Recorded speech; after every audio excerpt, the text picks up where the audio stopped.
10-15 giorni di tempo, sicuramente prima del Consiglio Comunale, nomi e deleghe decise in modo collegiale in un tavolo di concertazione.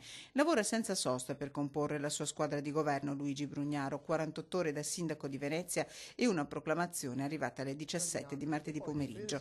Il nome di una casella è quasi certo. A Gianangelo Bellati la poltrona di vice sindaco. Io gliel'ho chiesto, spiega Brugnaro ai cronisti. Aspetto da lui una risposta.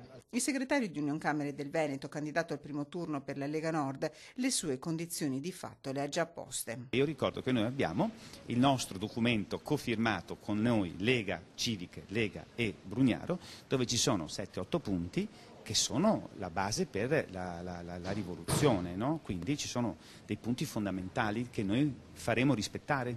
Il ruolo delle liste civiche nell'elezione di Brugnaro pesa e da qui si deve ripartire con un'altra condizione sine qua non. Bene pensare a una grossa coalizione, ma senza personalità che abbiano avuto ruoli nelle amministrazioni precedenti, compresi quelli che la corsa di Brugnaro l'hanno sostenuta. Per le altre caselle il sindaco promette un lavoro di concertazione con deleghe decise in modo collegiale che saranno spiegate passo passo alla città.